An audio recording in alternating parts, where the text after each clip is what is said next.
It's time now for your World's Strongest Man recap presented by NAC, job site storage equipment beyond maximum security.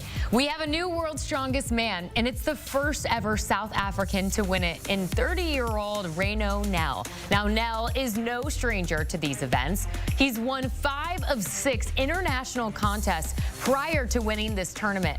Nel topped Tom Stoltman and Mitchell Hooper to take this year's crown. For much more on this event, let's go ahead and say hello to our own Kiana Martin, who was on the broadcast for CBS. Kiana, you got a front row seat to this. It's always great to see you. How did this year's champ and Rayno Nel really separate himself from the rest of the field? It feels like this was the year of the underdog in a bit because, you know, Mitchell Hooper and Tom Stoltman, as you mentioned, they're World's Strongest Men royalty. They were the running favorites. And so Stoltman, a 3-time champ from Great Britain. Mitchell Hooper, he's had 24 straight podiums finishes, which is top 3. But meanwhile, you have someone that's coming in their very first time joining World's Strongest Man and completely, I feel like, shocking the entire field. In his debut, he won the first event, the Kanak Carry and Hoist, and taking the overall lead, surprising some of those favorites, then built an early 7-point lead over the sport's 2 biggest names. And then what happened was it went down to the final event, and he ended up winning by half of a point. That is the margin in over a decade. So he definitely separated himself just by being a newbie and kind of taking a lot of the competition aback by just being this new guy that came out and stayed true to what he wanted to do. You mentioned this was just the year of the underdog. So aside from Nel, of course, that you just touched on, were there any other underdog stories or maybe breakout stars that really stood out in this year's competition?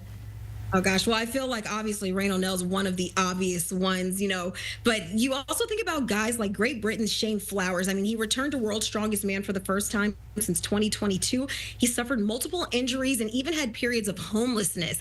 And so he has a mantra that he stands by that stuck with me throughout the entire competition. He said, victory isn't always about winning. It's about overcoming. And I feel like this year he may not have, you know, been the World's Strongest Man, but it meant so much for him to go through this process and make it this far and show himself what he's capable of.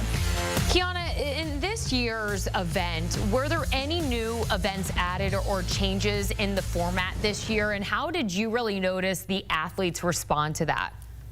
Yeah, one of the biggest changes was that points from the qualifying rounds carry over to the final. And that is the first time that that's ever happened in this competition. So that means if athletes can't just take it easy, say, oh, I'm really good at such events, so I'll take the next one off. Like, no, you have to push hard from the very start. So no saving energy for some of those later stages. And it made every event matter so much more. And I felt like you could feel that intensity in each of the different groups. But we also saw some new challenges like the natural stone medley. It's a brutal 4-part test. We have stones that weigh 400 pounds. Then obviously the Kanak Carry and Hoist in the final, testing raw power and endurance.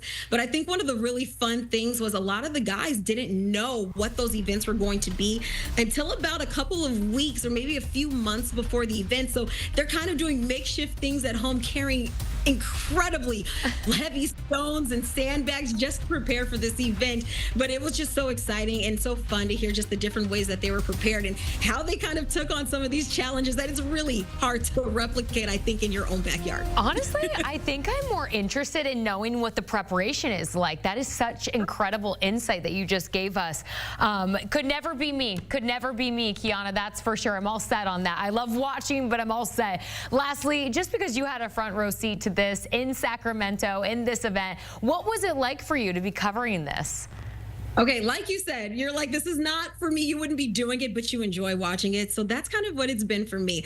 I remember this is now its 48th year having the World's Strongest Man. And I remember growing up and watching it. I remember my mom and I watching guys carrying refrigerators on their back going up an uphill climb. But so to actually be there and not just watch these athletes do these out of the world kind of events, but it's also getting to know some of their stories. choice. I talked about, a gentleman who dealt with homelessness. There is another athlete who currently works as a shift manager at McDonald's, and he really enjoys this process and the training that comes along with it. I think that was the beauty of this, just learning so much about each of these different athletes and their passion of why they want to do this. Some people, they've been doing this for decades. Other people, maybe not so much, but nonetheless, they have a passion for strongman, and you really got to see that. So that was probably the best part for me watching this, learning these personalities and getting to see them shine. Oh, by the way, there's a singing strongman. I'm not sure if you guys seen Eddie Williams. He took the mic and he can blow. So we have singers, we have everything, and it was just fantastic getting to know these people. So cool, so cool. We got to see some clips from the event. What a cool backdrop as well, an event venue there in Sacramento. Kiana Martin, great to see you with a recap of the World's Strongest Man, as we have a new winner, and that is the first ever South African to win it, 30-year-old Rayno Nel. As you see there, he puts himself among the last 5 winners. That's some good company to be a part of as well.